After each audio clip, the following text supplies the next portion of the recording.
face it. The threat of hydrogen bomb warfare is the greatest danger our nation has ever known. Enemy jet bombers carrying nuclear weapons can sweep over a variety of routes and drop bombs on any important target in the United States. The threat of this destruction has affected our way of life in every city, town, and village from coast to coast. These are the signs of the time.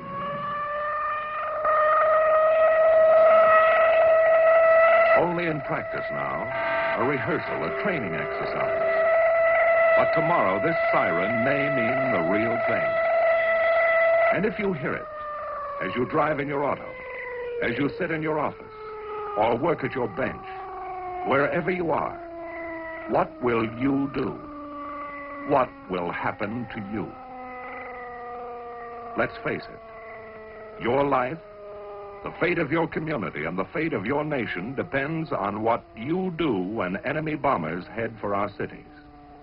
And that is why civil defense was organized, to teach you how to survive in the thermonuclear age by taking shelter or by evacuating your area as directed. Civil defense will teach you how to take care of yourself, your family, and neighbors, how to get official instructions and act according to plan.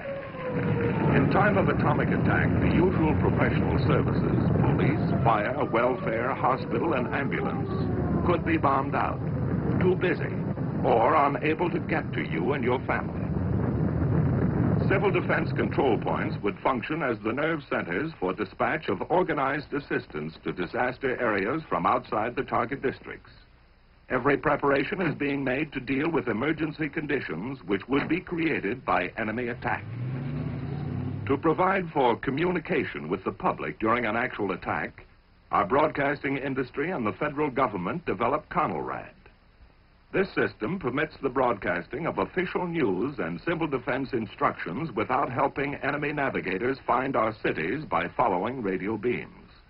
The CONELRAD frequencies are 640 and 1240 on your standard radio dial. A hazard unique to nuclear warfare is radioactive fallout. Unseen, unheard, and odorless, this substance can only be detected with sensitive instruments. Special training is necessary for radiological safety experts. Their duties will be to check radiation levels in both damaged areas and probable fallout areas. When sufficient warning time can be obtained by early detection of approaching enemy aircraft, withdrawal from key target cities or fallout areas may be ordered by local civil defense authority. The instinct of survival is inherent in all of us, and national survival requires that each one of us assume his share of the responsibility. There is work to be done, and each must cooperate.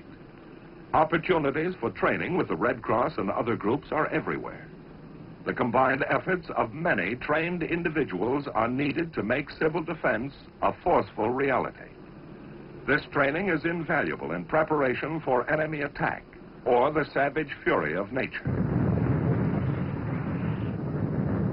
Experience in past disasters has proved the value of advanced training and the need for more stockpiling of emergency food supplies, medicines, and other critical items to care for the injured and homeless.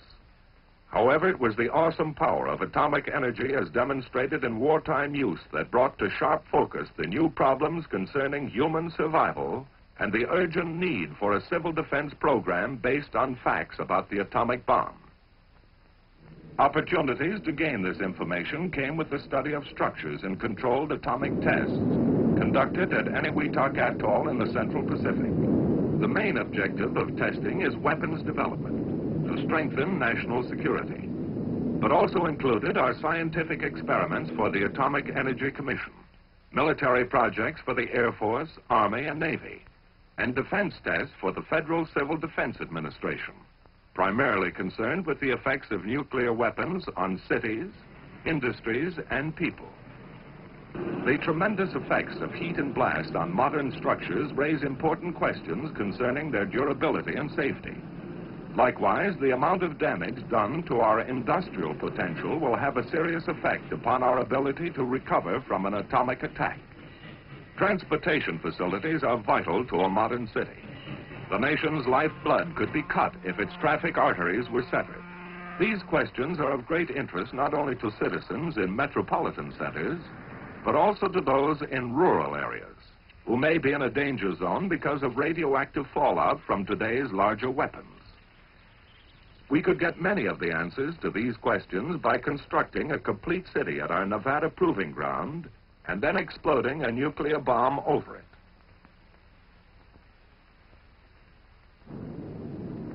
We could study the effects of damage over a wide area, under all conditions, and plan civil defense measures accordingly.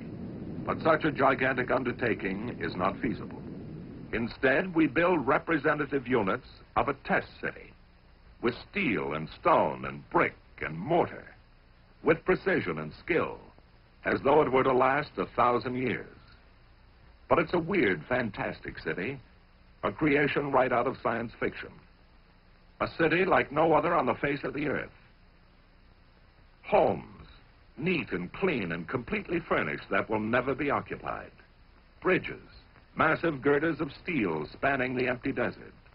Railway tracks that lead to nowhere, for this is the end of the line. But every element in these tests is carefully planned as to its design and location in the area. A variety of materials and building techniques are often represented in a single structure. Every brick, beam, and board will have its story to tell. When pieced together, these will give some of the answers and some of the information we need to survive in the nuclear age. At varying distances from ground zero, the point of detonation, numerous experimental elements are assembled. Underground structures and facilities of various types play their part in duplicating the complexity of the modern city. The vast research program includes testing such items as covering materials, paints, varnishes, plastics, also various fabrics and samples of clothing. On the outskirts of our test city, a synthetic forest has been erected to determine the protective value of foliage and trees. To give us a ringside view of the event, high-speed cameras stand like lonely sentinels, ready to photograph the hurricane of fury. Before leaving the test area, a final check is made on the multitude of instruments and technical devices which will record a variety of blast phenomena for future study. Now, with all the elements in place, our test city is complete. From the air, its center will appear as a bullseye to the bombardier at H hour. On the morning of shot day, official observers, technicians, and scientists gather at News Knob to await the momentous event. This is the payoff for months of planning and preparation on the part of the Atomic Energy Commission, the military services, civil defense, and other test agencies.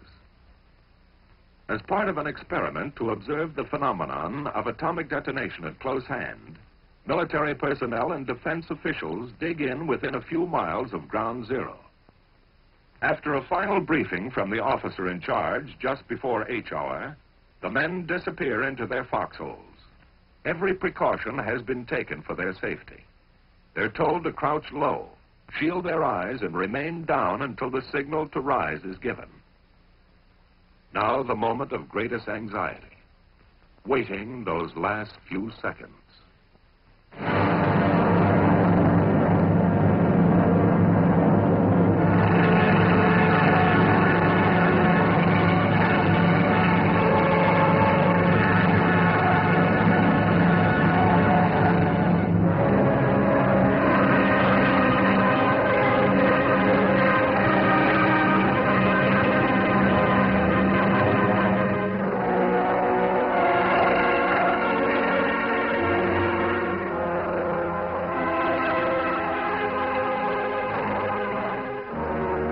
Seconds later, the blast wave reaches the trenches.